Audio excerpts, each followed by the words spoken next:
in the heart of a rugged alien wilderness. A creature of immense size and fearsome appearance staggered through the underbrush. Its leathery skin, mottled with hues of deep blue and obsidian, was marred by scars from countless battles, each a testament to its dominance over this untamed land. Sharp, curved claws gouged the earth with every step, while its elongated snout, lined with razor-sharp teeth, dripped with saliva. Yet, despite its intimidating presence, the beast was in agony. A bone, jagged and splintered, was lodged deep between its molars, piercing the sensitive flesh of its gums. Every attempt to dislodge it only drove the bone deeper, intensifying the creature's suffering. Once the apex predator of this region, the beast now wandered aimlessly, its eyes, usually burning with fierce intelligence, clouded with pain and desperation. The environment around it mirrored its torment. The alien landscape was wild and unforgiving, with twisted trees that reached toward the dark, stormy sky, their branches entwined like the gnarled fingers of an ancient giant.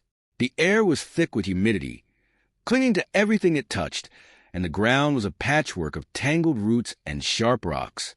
Small creatures, aware of the beast's weakened state, scurried away at the slightest noise, leaving only silence in its wake. As the creature lumbered forward, its breath came in ragged gasps, each exhalation a low, mournful growl that echoed through the empty wilderness. It had been days since it last hunted, and the pangs of hunger gnawed at its belly, yet the pain in its mouth was too great to ignore. The bone had turned from a mere annoyance into a life-threatening affliction, and the creature, once feared by all, now found itself at the mercy of a fate it could not comprehend. There was no one to help. The lesser beings of this world, once terrified into submission, now watched from the shadows, too fearful to approach but too curious to look away. The creature, sensing their presence, tried to roar, a last effort to assert its dominance. But the sound that emerged was a pitiful whimper, a mere shadow of the power it once wielded. Desperation overtook the beast.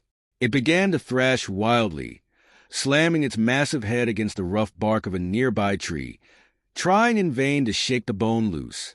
Bark splintered and fell around it, but the bone remained lodged unyielding.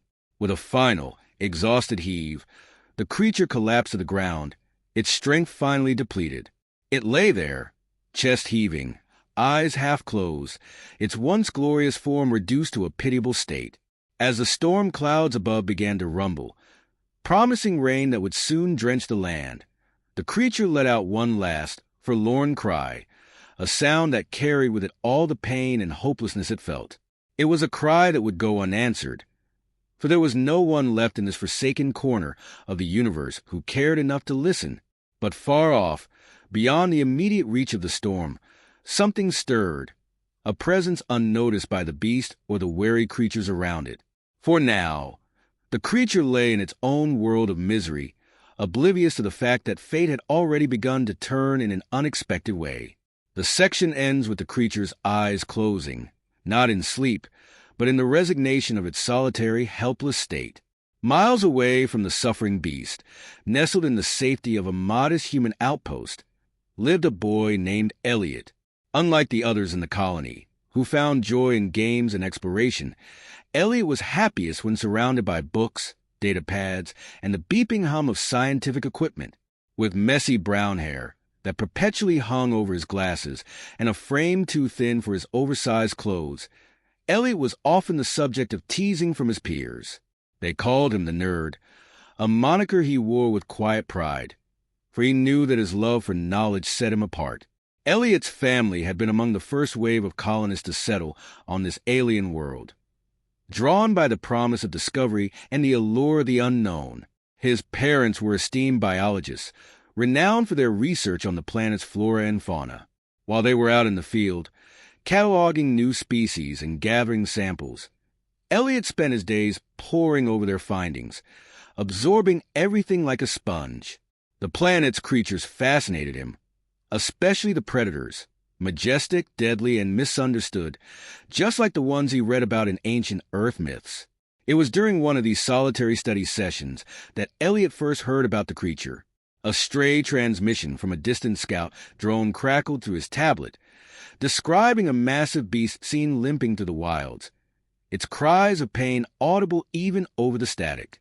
While most dismissed the report as another one of the planet's many dangers, Elliot's curiosity was piqued. He knew this was no ordinary animal. The drone's sensors had registered a creature of considerable size and strength, one that should have been a symbol of the planet's untamed might. But something was wrong. The creature was in distress, possibly injured or sick, and no one seemed to care. The other colonists saw it as a threat best avoided, but Elliot saw it differently.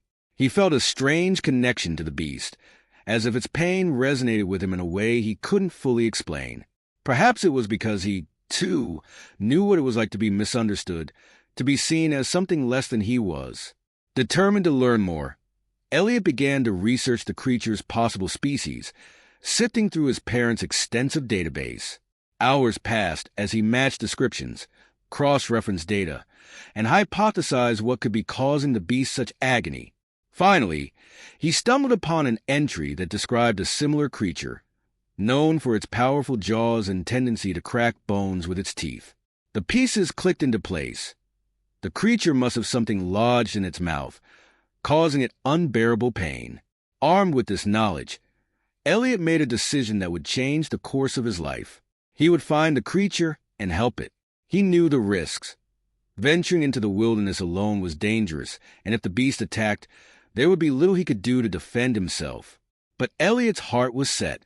This wasn't just about proving himself to the others, or even to his parents. It was about doing what was right. He packed a small bag with essentials, a med kit, a few tools, some food, and his most prized possession, a handcrafted device designed to deliver a localized anesthetic, something he had been working on in secret. It wasn't much, but it was all he had. He scribbled a quick note to his parents, explaining where he was going, and set out into the early dawn, the sky tinged with the light of 2 rising moons. The wilderness was vast and unforgiving, but Elliot moved with purpose, his mind racing with plans and possibilities. As he crossed the threshold of the colony's perimeter, leaving the familiar safety behind, a thrill of both fear and excitement coursed through him.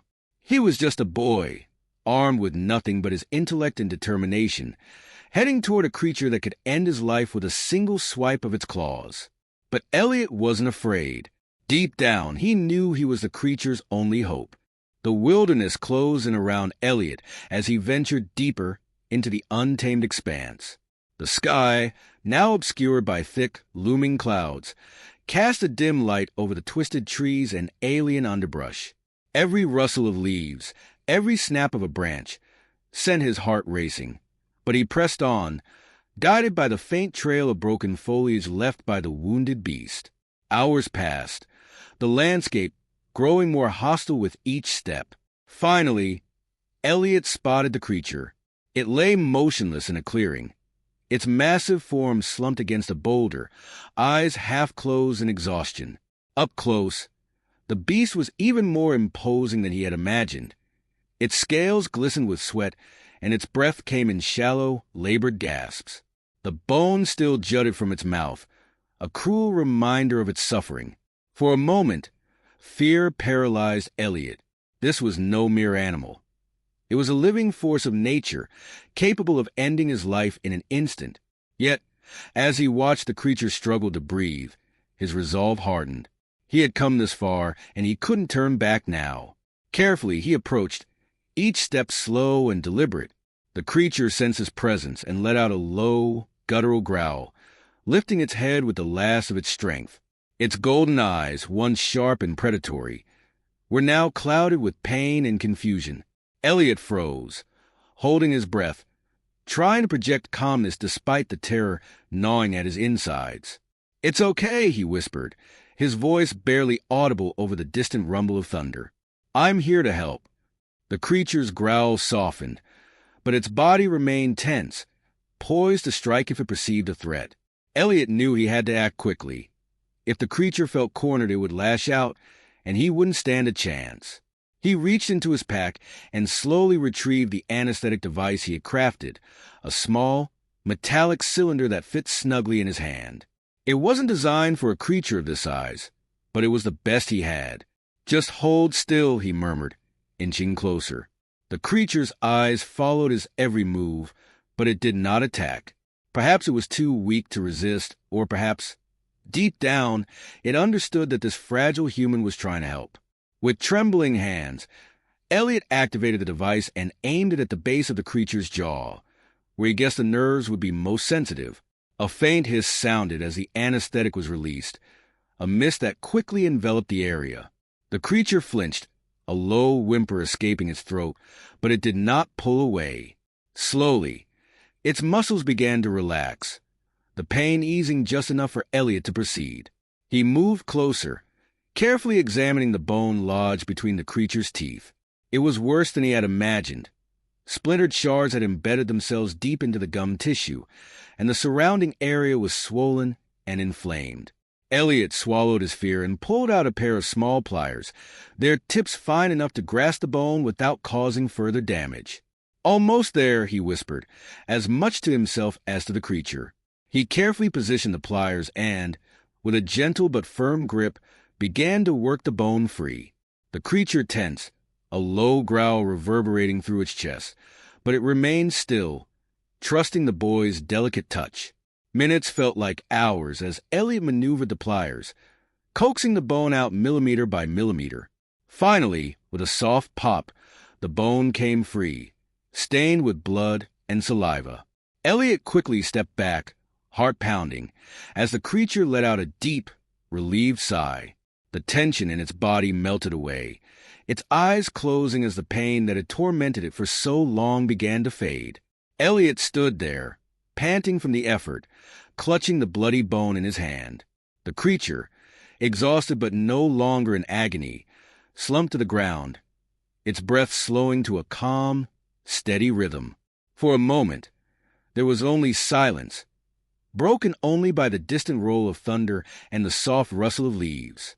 The creature awoke slowly, its eyes fluttering open as it adjusted to the light filtering through the dense canopy above.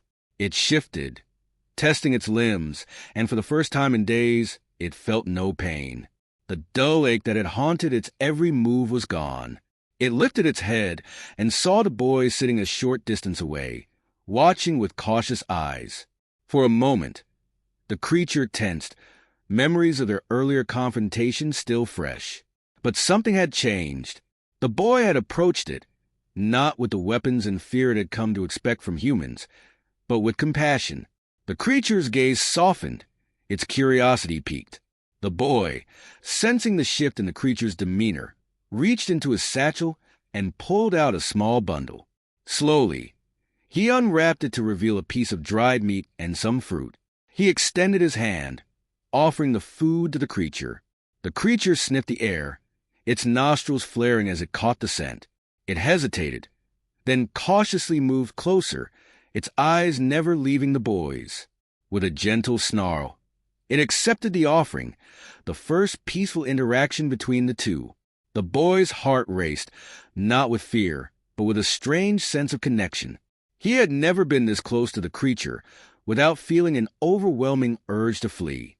But now, as it ate from his hand, he realized that the fear had been replaced with something else, a deep respect and a budding bond. Word of the boy's bravery and the strange bond he had formed with the once feared creature spread quickly among the colonists. Some reacted with awe, others with disbelief. Many had warned him that his efforts were futile, that the creature was too wild, too dangerous to be tamed. But as the story circulated, it became clear that something remarkable had happened. The boy had done what no one else had dared to do.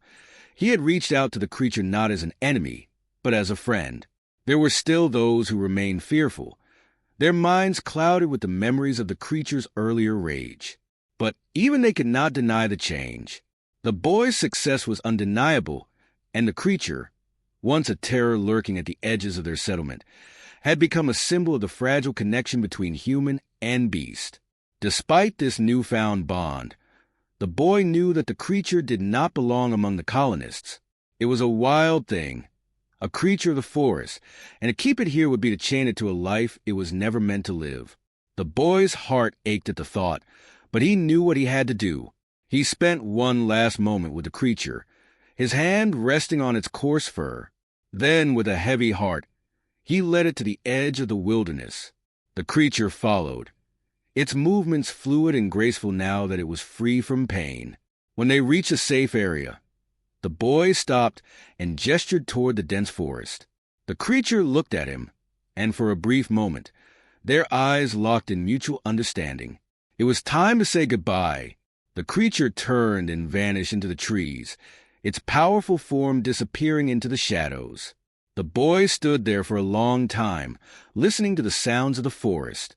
It was as if the world had returned to its natural rhythm, the disturbance of the past few days forgotten in the tranquility of the wild.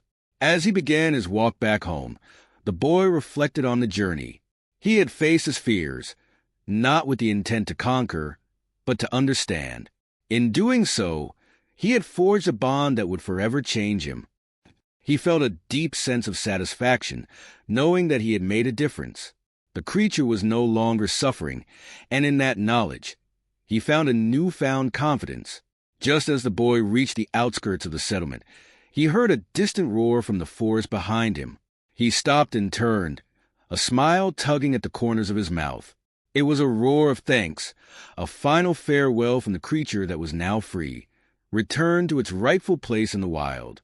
The boy continued his journey home, the roar echoing in his heart, a reminder of the bond between human and beast.